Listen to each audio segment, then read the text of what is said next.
आज हम देखेंगे ईश्वर से धन विद्या आदि की प्राप्ति।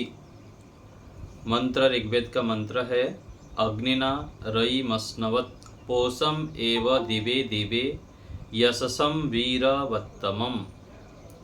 तो परमात्मा से यश धन आदि की प्राप्ति होती है, हम प्राप्त कर सकते हैं। कैसे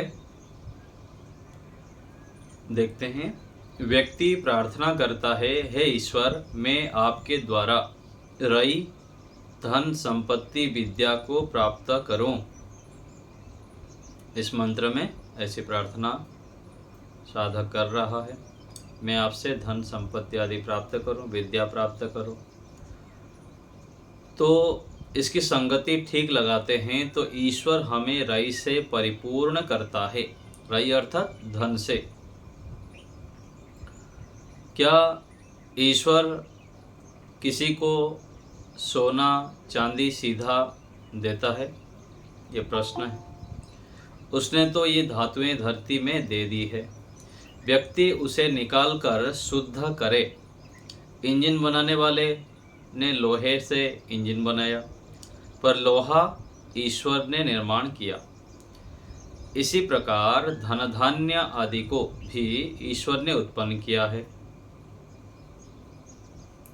ईश्वर की सहायता से सूर्य, बीज, भूमि, खाद मिलते हैं और एक दाने से ईश्वर 1000 दाने बनाता है। क्या कोई वैज्ञानिक एक दाना भी बना सकेगा? तो परमात्मा किस प्रकार से रयि को देते हैं ये बता रहे हैं कि परमात्मा पहले से ही सारा दे दिए हैं, उसमें से हमको मेहनत करके प्राप्त करना होता है। वैज्ञानिक जो है एक दाना भी क्या उगा सकता है क्या? वो तो जोड़ जाड़ के बना देता है, लेकिन बीज हम डालते हैं तो कई गुना होके हमको उसका परिणाम मिलता है, फल मिलता है। अंगूर, मिर्च, नींबू, खजूर सब पास पास खड़े हुए हैं। कैसे पास पास होते हुए भी अलग अलग रस वाले हुए, ये भी प्रश्न है। एक ही भूमि में, थोड़े से भूमि में सभी प्रकार के पेड़ पौधे खड़े हैं, लेकिन सबका रस स्वाद अलग अलग है। बीज पहले ईश्वर ने बनाए, सत्व रज तम से अलग अलग खट्टे मीठे बनाए। ईश्वर से धन प्राप्त करने का अभिप्राय है कि व्यक्ति परिश्रम करके ईश्वर प्रदत्त पदार्थ हासिल करे। तो क्या कहा गया कि ईश्वर से यदि धन प्राप्त करना है तो इसका अभिप्राय क्या है कि परिश्रम करके हम ईश्वर के द्वारा प्रदत्त पदार्थों को हासिल कर सकते हैं। इसी प्रकार विद्या भी देता है। ऋषियों को सृष्टि के आदि में परिश्रम पुरुषार्थ के आधार पर विद्या दी है, और इसी प्रकार अब भी जो कोई समाधि लगाए तो उसको भी ईश्वर विद्या देता है। तो ईश्वर से, जैसे पिछले प्रकरण में हम देखे थे कि ईश्वर गुरु है, ज्ञान देते हैं, हमको पढ़ाते हैं। तो पुरुषार्थ करके व्यक्ति जब समाधि लगाता है तब जो उसको चाहिए ज्ञान वह ईश्वर से पढ़ सकता है। आँख बंद करके समाधि लगा के उनसे विद्या प्राप्त कर सकता है। तो आज विद्या की कीमत धन के सामने कुछ नहीं समझी जाती, परंतु ऋषियों की मान्यता है कि जो सुख धन धान्य और लौकिक वस्तु से मिलता है वह विद्या से मिले सुख का 1000वां भाग भी नहीं है। विद्या माता पिता, आचार्य और ईश्वर सभी से मिलती है। तो जो विद्या है वास्तविक सत्य विद्या है, विवेक है, ये क्या है? धन संपत्ति के सामने बहुत गुना मूल्यवान है विद्या।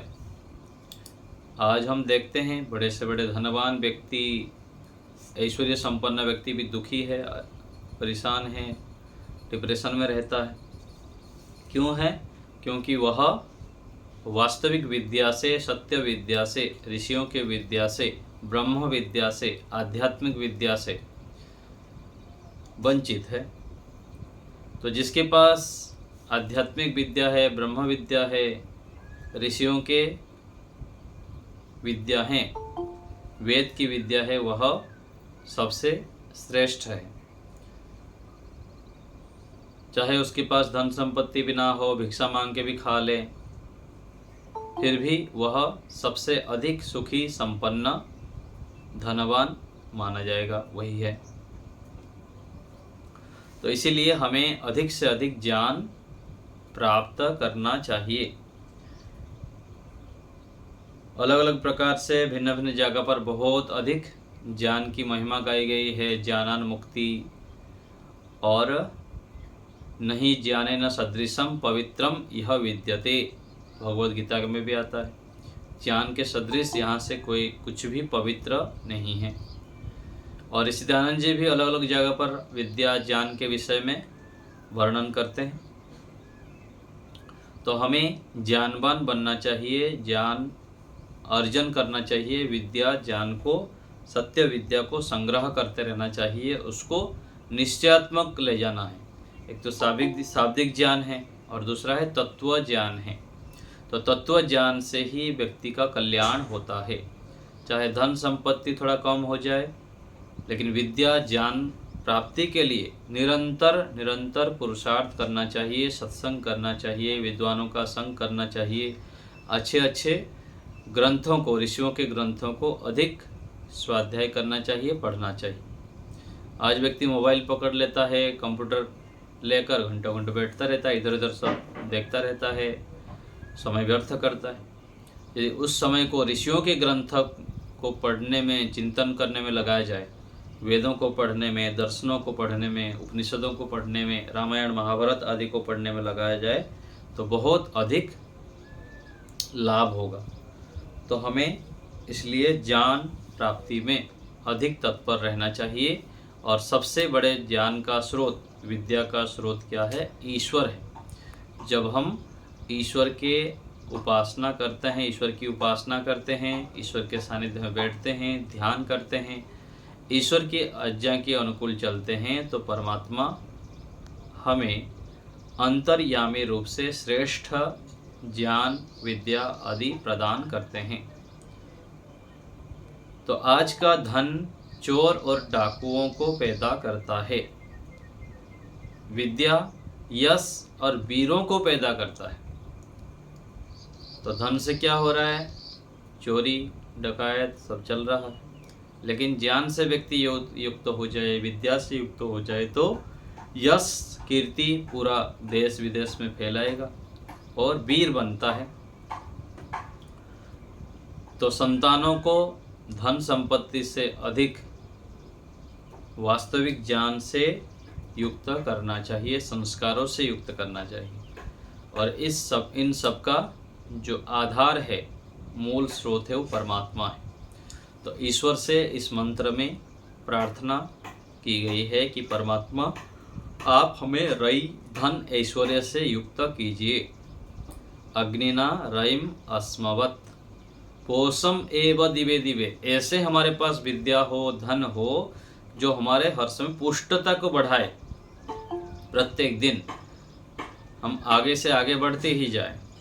और धन संपत्ति से क्या होता है? व्यक्ति फैशन करता है और इधर उधर के खान पान करता है, दिनचर्या बिगाड़ता है और आयु को घटा देता है। तो ज्ञान के अभाव में व्यक्ति भारतीय संस्कृति से, ऋषियों के संस्कृति से, वेदों से बहुत दूर चला जाता है और वह प्रत्येक दिन पुष्टिकारक नहीं होता है। तो परमात्मा से हम ऐसे ही प्रार्थना करें कि हम प्रत्येक दिन धन ऐश्वर्य के स्वामी बने और वास्तविक धन जो रत्न क्या है, हमारे अंदर ईश्वरीय गुण आने लग जाए, तब जाके हम सफल माने जाएंगे और जीवन को सफल कर सकते हैं। तो इसलिए इस मंत्र में कहा गया कि हम निरंतर प्रत्येक दिन ऐसे धन को प्रभु हमको दीजिए जिससे हम पुष्टता को प्राप्त करें, हमारा यश बढ़े, हमारे वंश परंपरा, ऋषियों के संस्कृति को हम आगे बढ़ाएं। तो ये प्रार्थना इस मंत्र में है। आगे बता रहे हैं कि न्यायकारी वज्र रूप ईश्वर, मंत्र है ऋग्वेद के, ओम स वज्रभृत दस्युहा भीम उग्रह सहस्रचेताः शतनीथ रेम्भा चमृषो न स्ववसा पांचजन्यो मस्त्वान्नो भवत्वेन्द्र उति। तो इसमें कहा गया है कि हे परमेश्वर, आप दुष्ट का नाशक है। हे दुष्ट नाशक परमात्मन, परमात्मा दुष्टों के नाशक है, दुष्टों को नाश करते हैं, और जो सज्जन हैं उसको निरंतर बढ़ाते हैं। कोई व्यक्ति पाप कर्म करके, दुष्ट कर्म करके यहाँ लोगों के नज़र में चतुर बन जाएगा, अच्छे अच्छे वक्ता बन जाएगा, बड़े बड़े धन ऐश्वर्य को प्राप्त कर लेगा, लेकिन परमात्मा अंदर से उसका नाश करते हैं। नाश करते अर्थात परमात्मा के विधान है, संविधान है, जो वेदानुकूल आचरण नहीं करेगा अंदर से उसका खोखला होता रहेगा, और धीरे धीरे शरीर कमजोर हो जाएगा, मानसिक बल कमजोर हो जाएंगे, पाचन शक्ति डाउन हो जाएगा, फिर व्यक्ति की बुद्धि भी ठीक से काम नहीं करेगी, दुखी रहेगा, परेशान रहेगा, रात को नींद नहीं आएगी। तो दुष्ट कर्म करने वालों के परमात्मा नाशक है, उनको भयंकर दंड देते हैं। समाज राष्ट्र में हम चतुर बन के दिखावा कर सकते हैं, किंतु परमात्मा के नज़र में हम दोषी बन जाते हैं। तो परमात्मा दुष्ट नाशक है, आप वज्रभृत है अर्थात दुष्टों के छेदक, सामर्थ्य से सर्वश्रेष्ठ हितकारक, दुष्ट विनाशक, जो न्याय उसको धारण कर रहे हो। तो परमात्मा न्याय को धारण करते हैं, सत्य को धारण करते हैं, धर्म को धारण करते हैं। तो प्राणो वा वज्रः, तो परमात्मा वज्र है, प्राण शक्ति को नाश कर देते हैं। इसलिए दस्युहा, दुष्ट पापी लोगों का हनन करने वाले हो। लोग यहाँ कहते हैं ना कि परमात्मा यदि है, ईश्वर सब जगह है, तो इतना पापी क्यों बढ़ रहे हैं, अधर्म क्यों बढ़ रहा है, गलत काम क्यों चल रहा है। तो यहाँ पर कोई गलत काम करके पाप से, दुष्ट से बच जाए, यहाँ तो बच जाएगा, लेकिन ईश्वर कर्म करने में स्वतंत्रता दे रखे हैं। इसलिए व्यक्ति यहाँ जितने ही पाप करे, परमात्मा की न्याय व्यवस्था में बच नहीं सकता, भयंकर दंड मिलेगा। तो अज्ञानता के कारण लोग ऐसे बोलते हैं, तो परमात्मा स्वतंत्र छोड़ रखे हैं, भाई कर्म करने में आप स्वतंत्र हैं, फिर फल भोगते समय फिर मेरी बारी है, परमात्मा की बारी है। तो दुष्ट पापी लोगों को हनन करने वाले ईश्वर हैं, और आप भीमः, आपकी न्याय आज्ञा को छोड़ने वाले को भयंकर भय देने वाले हैं आप। तो जो परमात्मा के न्याय को छोड़ देते हैं, उनकी आज्ञाओं को छोड़ देते हैं, ईश्वर उन्हें भयंकर भय देते हैं, दंड देते हैं। कोई भी गलत काम करता है, झूठ बोलता है, तो ईश्वर उसे अंदर से भय, लज्जा, शंका प्रदान करते हैं, फिर भी वो करता रहता है।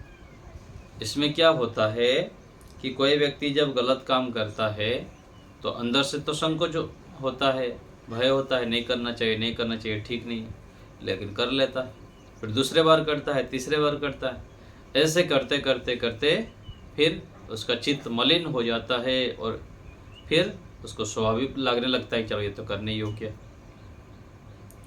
और उसके विपरीत जो अच्छे कार्य करता है, तो अच्छे कार्य करता है, फिर उसका स्वभाव बन जाता है, फिर ईश्वर उसको और भी अच्छे प्रेरणा देते हैं, ज्ञान विज्ञान देते हैं, और धीरे धीरे आगे बढ़ता ही जाता है।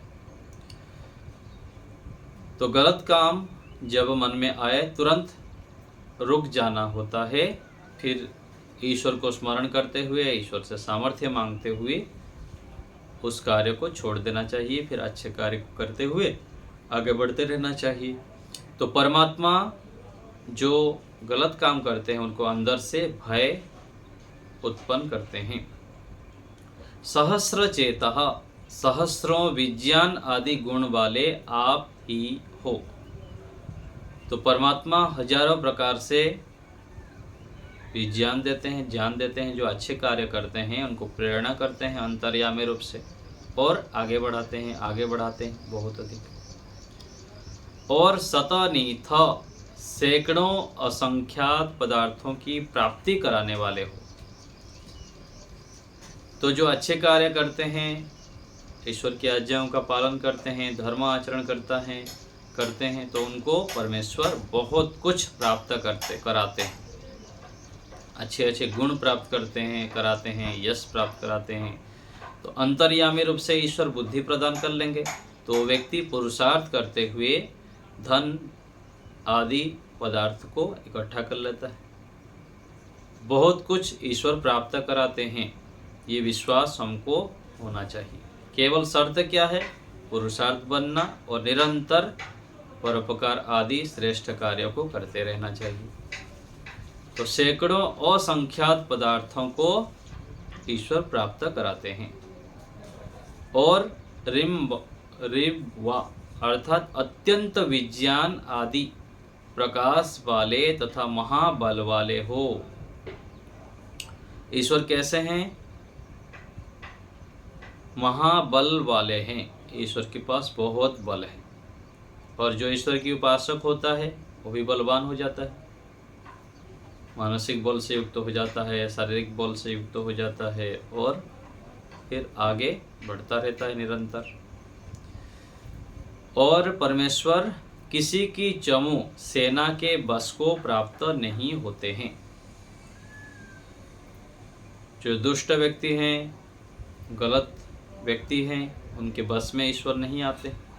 किसके बस में आते हैं ईश्वर? किसको प्राप्त होते हैं? जो उनके आज्ञाओं का पालन करता है, उनके अनुकूल चलता है तो परमेश्वर उसके बस में हो जाता है। बस में होना अर्थात क्या है? जो चाहिए वो मिल जाता है। हमारे घर में जैसे हमको कुछ भी चाहिए तो हम खोल के ले लेते हैं, और दूसरे के घर में जाते हैं तो, दूसरे की संस्था में जाते हैं तो वहाँ पर अपने बस नहीं चलता है, वो तो पूछ के लेना पड़ता है। तो परमेश्वर जो श्रेष्ठ व्यक्ति हैं उनके बस में रहते हैं, अर्थात जो उसको चाहिए श्रेष्ठ कार्य के लिए अच्छे कर्म करते हुए तो परमात्मा उसे प्राप्त कराते हैं।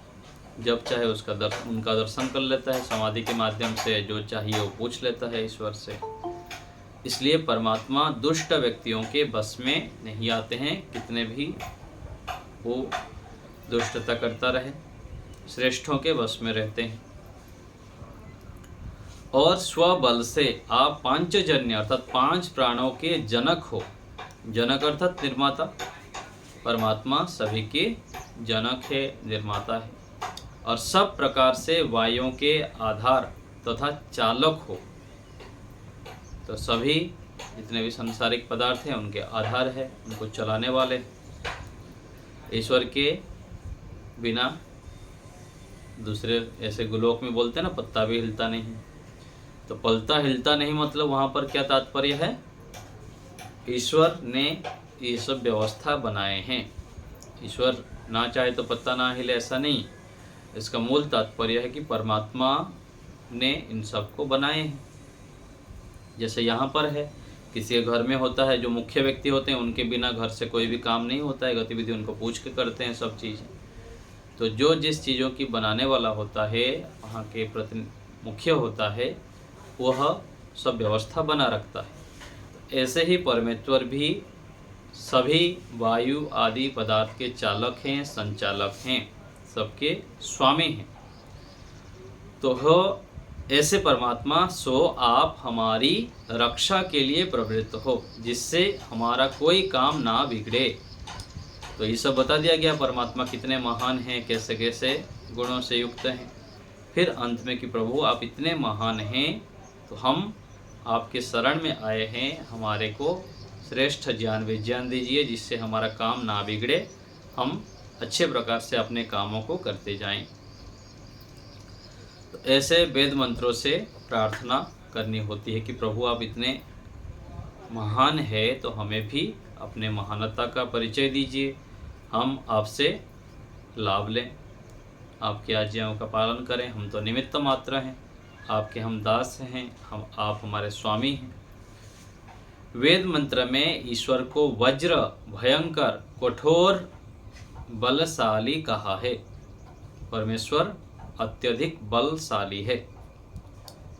जैसे बिजली पहाड़ पर गिरती है तो उसे भी तोड़ देती है, तो जो व्यक्ति ईश्वर को भयंकर वज्र रूप जानता है, दंडदाता और न्यायकारी जानता है, वह पाप कर्मों से बचकर ईश्वर को प्राप्त कर लेता है। तो व्यक्ति पाप कर्म से कब बचता है? जब दंड दिखता है। अभी यहाँ पर अहमदाबाद में आए थे अश्विनी उपाध्याय जी, बता रहे थे कि दूसरे जो देश होता है, अमेरिका आदि देश में, वहाँ पर कोई यदि झूठ बोलता है, या तो स्वीकार कर ले पकड़े जाने पर तो उसको 5 साल दंड मिलेगा, और यदि स्वीकार नहीं किया फिर 15 साल जेल मिलेगा। ब्रेन मैपिंग कर देंगे, ऐसे ऐसे सिस्टम सब है जो नार्को टेस्ट आदि बोलते हैं, उसमें पकड़ा जाएगा। तो पकड़ने के बाद फिर 15 साल जेल होगा। तो जिसको पकड़ लेंगे वो तुरंत अपना झूठ स्वीकार कर देता है। क्यों करता है? क्योंकि दंड दिखता है उसको। तो जब तक व्यक्ति को दंड नहीं दिखता है, वह कोई गलत काम छोड़ता नहीं, गलत काम करता ही रहता है। तो यहाँ जो व्यक्ति झूठ बोलते हैं, छल कपट करते हैं, स्वीकार नहीं करते, इसका पीछे क्या है? कानून व्यवस्था कड़क नहीं है। कानून व्यवस्था यदि कड़क हो जाए, भयंकर दंड दिया जाए, तो व्यक्ति गलत काम की ओर बिल्कुल ही प्रवृत्त ना हो। तो ईश्वर के न्याय व्यवस्था को यदि कोई समझ ले, जान ले कि परमात्मा भयंकर दंड देते हैं, गाय, गधा, घोड़ा, सांप, ऊंट, बकरी, मछली बना देंगे, तो ईश्वर को दंडदाता रूप में देखेगा तो कोई गलत काम मन में भी नहीं करेगा, विचार नहीं करेगा। तो यहाँ कह रहे हैं कि जो व्यक्ति ईश्वर को भयंकर वज्र रूप जानता है, दंडदाता और न्यायकारी जानता है, वह पाप कर्मों से बचकर ईश्वर को प्राप्त कर लेता है। जो ईश्वर को वज्र सहित जानता है, वह कुछ भी उल्टा कर्म नहीं करेगा। तो उल्टा कर्म करने के पीछे दंड दिखता नहीं। जैसे यहाँ ट्रैफिक रूल है, अहमदाबाद शहर में कुछ जगह पर यदि आप थोड़ा सा भी लाल बत्ती क्रॉस कर दिए तो घर में पर्ची आ जाएगा 1000 रुपये का, 500 रुपये का, फोटो खींच लेता है। फिर 1-2 बार आ जाएगा तो तीसरे बार व्यक्ति ट्रैफिक नियम तोड़ेगा ही नहीं, लाल बत्ती को देखते ही तुरंत पहले से जागरूक हो जाएगा। तो सब के पीछे कानून व्यवस्था, दंड व्यवस्था आवश्यक है। दंड के बिना कोई भी सुधरता नहीं, गलत काम करता ही रहता है। तो परमात्मा को दंडदाता रूप में हम जानेंगे कि हमारे अंदर भी हर समय परमेश्वर रहते हुए स्कान कर रहे हैं, हमारे एक एक चेष्टाओं को देख रहे हैं, हम क्या विचार रहे हैं, कैसे हमारा विचार है, लौकिक विचार है अथवा आध्यात्मिक विचार है, लोगों के हित के विचार है अथवा हानि के विचार है। अपने आप को सबका स्वामी मानते हैं, मेरा मेरा मेरा कर रहे हैं, अथवा परमात्मा का ही सब कुछ मान रहे हैं कि मैं तो केवल निमित्त मात्र हूँ। तो ईश्वर वज्र सहित जानता है, जो वो कभी भी उल्टा काम नहीं करता, गलत काम नहीं करता है। जैसा मेरा कर्म, उपासना व ज्ञान रहेगा, वैसा मुझे ईश्वर से फल प्राप्त होगा। पहले ज्ञान में गड़बड़ होती है, फिर कर्म में आती है। ईश्वर को छोड़ के अन्य की उपासना करेगा तो उसको दंड जरूर मिलेगा। अन्य की उपासना अर्थात उसी को ही साध्य मान लेना। अन्य की कर्म तो करना है, सुबह से उठकर रात तक कर्म करना है, लेकिन उपासना अर्थात जो उसको साध्य मान लेना। साध्य हमारा ईश्वर है, मोक्ष है, दुखों से छूटना है, लेकिन यहाँ पर सांसारिक व्यवहार में ही लगे रहना, खाना पीना, मौज मस्ती करना, झूठ छल कपट करना, अधर्म आचरण करते रहना, ये क्या है? ईश्वर के सिवाय अन्य की उपासना। यदि सारे कार्य करते हुए हमारा लक्ष्य ईश्वर है, धर्म है, न्याय है, सत्य है, परोपकार है, वसुधैव कुटुंबकम की भावना है, तो फिर हम ईश्वर की उपासना कर रहे हैं, अच्छे कार्य कर रहे हैं। यदि सही उपासना करेगा तो इसी प्रकार ज्ञान कर्म भी ठीक करेगा। तो उपासना ठीक होगा तो ज्ञान कर्म ठीक होगा, ज्ञान ठीक होगा तो कर्म उपासना ठीक होगा। तो ये तीनों एक दूसरे से जुड़े हुए हैं, ज्ञान, कर्म और उपासना।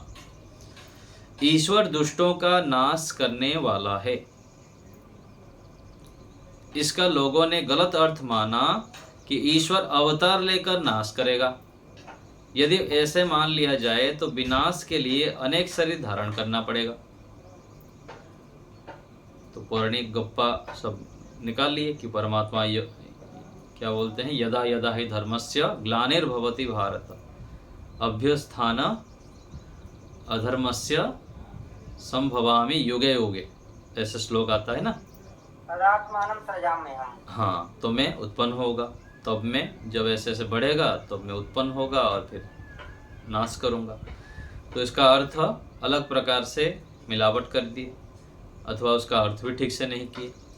तो परमात्मा को शरीर धारण करने की जरूरत नहीं है। अंदर से एक नस नाड़ी को यदि पकड़ कुछ कर लिए तो गया व्यक्ति, तो उत्पन्न होने की क्या आवश्यकता है। तो ईश्वर को दुष्ट नाशक करने वाले गलत अर्थ बना दिए हैं, ईश्वर को अवतार लेकर मान लिए, तो ऐसा ठीक नहीं। वस्तुतः क्या है, ईश्वर को शरीर धारण करने की जरूरत ही नहीं है। ईश्वर दुष्ट कर्म करने वालों को सीधा का सीधा नष्ट नहीं करता, परंतु मृत्यु के बाद उनको गधे, घोड़े आदि की योनि देकर सजा भोगवाता है। यहाँ भी दंड तो मिलता ही है, उससे जो विपरीत कर्म करते हैं अंदर से पीड़ा होती है, परेशान रहते हैं। पाप करने वाले अधिक हैं, इसलिए तो मनुष्य इतर प्राणी अधिक हैं। तो पाप अधिक है इसलिए मनुष्य इतर प्राणी, पशु पक्षी, नाले के कीड़े, कितने सारे मक्खी मच्छर ऐसे बना देते हैं ईश्वर। कोई कहे गधे स्वर अपनी मस्ती में मस्त और महान विद्वान अपनी मस्ती में मस्त, इस प्रकार दोनों समान हुए। ऐसा मानने वाला विचार नहीं करते कि जो सुख का विकास मनुष्य में है उसका हजारवां अंश भी सुअर, गधे, कबूतर आदि में नहीं है। इसलिए क्या वे कभी समाधि लगा सकते हैं? ऐसे तुलना करना ठीक नहीं है। अच्छा कर्म करने वाले को सतत ईश्वर से ज्ञान, बल, आनंद, निर्भयता, उत्साह प्राप्त होता है। दुष्ट को सजा इस रूप में कि वह भयभीत, क्रोधित, दुखित होकर दंड भोगता रहता है, भयंकर दंड भोगता है। जो अधर्मी व्यक्ति बाहर देखते हैं ना, गाड़ी मोटर दुकान, बड़े बड़े ऐश्वर्य, अंदर देखेंगे तो बहुत उनके दुखी हैं, नशे में रहते हैं, रात को नींद नहीं आता और भयंकर स्थिति है। तो इसलिए हमें निश्चय करना चाहिए कि परमात्मा न्यायकारी है, दुष्टों को भयंकर दंड देते हैं, सदा हमारे साथ रहते हैं। तो हमें मन से भी गलत काम नहीं करनी है और अभिमान आदि दोषों से रहित रहना है, ऐषणाओं से युक्त नहीं होना है। ईश्वर की आज्ञा मानते हुए अच्छे अच्छे कार्य करते रहना चाहिए, पुरुषार्थी बनना चाहिए। तो इस मंत्र में कहा गया कि परमात्मा न्यायकारी है, वज्र रूप है, भयंकर दंड देते हैं, ऐसे हमें मस्तिष्क में बिठाना है। तो फिर हम अच्छे कार्य करते जाएंगे और ईश्वर का दर्शन कर सकते हैं। अभी पूछिए, कुछ पूछना हो तो।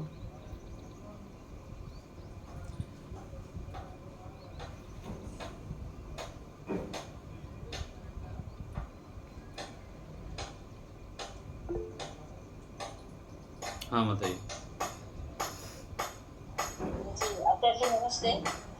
जी हाँ, आज विद्या की कीमत धन के सामने कुछ नहीं समझी जाती, परंतु ऋषियों की मान्यता है जो सुख धन धान्य व लौकिक वस्तु से मिलता है वह विद्या से मिले सुख का 1000वां भाग भी नहीं है। तो आचार्य जी, अभी जो हम सब ये पढ़ रहे हैं तो फिर कुछ तो अनुभव में आ रहा है कि धन से विद्या की कीमत बहुत ज्यादा है। और कभी कभी जैसे जैसे हम लोग सोचते हैं चलो धन नहीं है तो विद्या है, तो सब परिस्थिति में अपने आप को संभाल के रखना चाहिए और स्थिति के अनुसार कार्य भी करना चाहिए। फिर भी एक एक बार ऐसे हो जाते हैं में बहुत गोलमोल हो जाता है, और वो क्या अविद्या खा जाता है?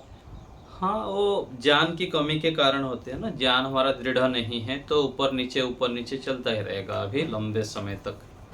कई सालों तक यह स्थिति होती है। फिर हम अच्छे कार्य करते जाएंगे, बार बार सत्संग करेंगे, ज्ञान का स्तर बढ़ जाएगा तो फिर स्थिर हो जाता है। जैसे खाने पीने के विषय में हम बता रहे हैं ना, हम गलत नहीं खाना चाहते हैं, गलत चीज़ें पीना नहीं चाहते हैं, है ना, गलत जगह जाना नहीं चाहते हैं, गलत संगति नहीं करना चाहते हैं। ये क्या, हमारा ज्ञान का स्तर उस क्षेत्र में पक्का हो चुका है। जिस ज्ञान हमारा जिस वस्तु में जिस विषय में हमारा ज्ञान दृढ़ हो जाता है, उस काम को हम अच्छे कार्य को करते जाते हैं और गलत काम को छोड़ते जाते हैं। तो ऐसे ही दुखी हो जाना और परेशान हो जाना, डिप्रेशन में आ जाना, कुछ चीज़ें कभी कभी क्रोधी हो जाना, कभी कभी हो जाएगा, फिर हम ज्ञान उठा के फिर उसको दबा देंगे।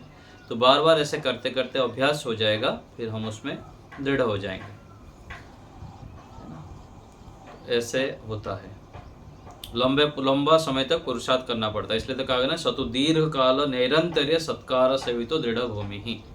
दीर्घ काल तक निरंतर पुरुषार्थ करनी होती है, श्रद्धा पूर्वक, विद्या पूर्वक, ब्रह्मचर्य पूर्वक, और एक क्या आया, विद्या, श्रद्धा, ब्रह्मचर्य और तप, 4 चीजें बताया।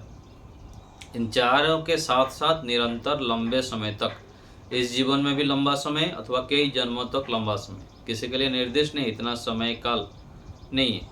सांख्य दर्शन में सूत्र आता है कि न काल नियमो वामदेववत। कोई वामदेव ऋषि हुए और शीघ्र ही समाधि को प्राप्त कर लिए, तो ऐसे सबके लिए हो जाएगा जल्दी, ऐसा नहीं। किसी को कम समय लगेगा, किसी को अधिक। जो पूर्व जन्म में पुरुषार्थ किया हुआ है उसके लिए कम समय लगेगा, और जो अभी पुरुषार्थ करेगा तो उसको और थोड़ा अधिक समय लग सकता है। ठीक है, ठीक है। और कोई बात इसको पूछना है तो बताइए। हाँ आचार्य जी, वो तत्व ज्ञान में फिर भूल गई, जरा एक बार फिर से समझा दो। हाँ माता जी, तत्व ज्ञान, हाँ के बारे में मैं भूल गई भी, क्या होता है तत्व ज्ञान, कैसे होता है? तत्व ज्ञान मतलब निश्चयात्मक ज्ञान। जैसे बिजली के विषय में, बिजली का जो तार होता है ना, उसको हम छूते हैं क्या? नहीं छूते हैं। क्यों? क्योंकि उसके विषय में तत्व ज्ञान है। आग में हाथ डालते हैं हम? हाँ। नहीं डालते। निश्चयात्मक ज्ञान है कि हाथ द्वार में हाथ डालेंगे तो जल जाएगा हाथ, बिजली में हाथ डालेंगे तो गए, करंट मारेगा। हाँ। तो ऐसे ही चाकू में हाथ को ऐसे काटना चाहेंगे क्या? चाकू लेके ऐसे अपने हाथ को, तो क्यों? क्योंकि इसमें सब निश्चयात्मक ज्ञान है, हमको इसमें बदलना वाला ज्ञान नहीं। तत्व ज्ञान अर्थात जो वस्तु जैसा है उसके विषय में उसी प्रकार से ज्ञान, उसको तत्व ज्ञान बोलते हैं, निश्चयात्मक ज्ञान बोलते हैं, विवेक ज्ञान बोलते हैं। ठीक है ना? तो ऐसे ही ईश्वर जैसा है, आत्मा जैसा है, संसार जिस प्रकार से है, उसके विषय में निश्चयात्मक ज्ञान, उसी रूप में उसको जानना, ये तत्व ज्ञान है। ठीक है, प्रतिमा माता जी बोलिए। ठीक है। एक दाने से ईश्वर 1000 दाने बनाते हैं, ये तो ठीक है। एग्रीकल्चरल फील्ड के लिए राइस, व्हीट, इसके लिए तो ठीक है। ये जो आर्टिफिशियल बेबी, टेस्ट बेबी जो होता है ना, इसमें आत्मा कैसे आते हैं? आत्मा, देखिए, आत्मा के लिए होता है ना, कुछ परिवेश बन जाए उस प्रकार से। आत्मा का ये है कि उस प्रकार से जो परिवेश बन जाए ना, वहाँ पर परमेश्वर भेज देते हैं। तो वहाँ पर जो वीर्य आदि है, वीर्य जो स्पर्म और ओवम इस प्रकार से बोलते हैं, कुछ मैं सुनता हूँ कहीं पर कभी, तो ऐसे जो गर्भ धारण करने की जो स्थिति है ना, वहाँ पहले से देखते होंगे साइंटिस्ट लोग, तो वहाँ पर यदि उस स्थिति बन गया तो वहाँ पर आत्मा आ जाएंगे। तो उस स्थिति को पहले से उन लोग आकलन कर देते कि कैसे वो स्थिति बनता है, किस जगह पर वहाँ पर संतानें जो आत्मा आ रही है, शरीर बनने की स्थिति, तो उसको कुछ मशीन के माध्यम से कर लेते हैं, फिर उन लोग उसका कर लेते हैं। ठीक है ना? तो वैज्ञानिक ऐसे उपकरण बनाते हैं, दिन रात सालों सालों तक इसमें लगे रहते हैं इन लोग। फिर उसके आधार पर वहाँ पर वो स्थिति पैदा कर लेते हैं, जिससे कि फिर आत्मा ईश्वर की व्यवस्था से आ जाती है। ना पूरा 2 सेल से तो पूरा बॉडी बन जाता है। हाँ हाँ, क्यों नहीं होगा, होगा, हो सकता है, सब कुछ संभव है। ये केवल जोड़ जाड़ के करते हैं, जोड़ जाड़ के उसमें वो स्थिति बना लेते हैं, फिर वहाँ पर आ जाता है। जैसे डॉली बना था और एक मेंढा। हाँ, ऐसे ही करते हैं वैज्ञानिक लोग। क्लोनिंग करके। हाँ, वैज्ञानिक लोग उसमें लगे रहते हैं, दिन रात अलग अलग प्रकार से टेस्टिंग करते रहते हैं और सालों साल लगाते हैं, तो फिर वो स्थिति बन जाने पर आत्मा आ जाएगी, कोई समस्या नहीं। ठीक है, ठीक है, धन्यवाद। चलिए यहीं रखते हैं आज तो।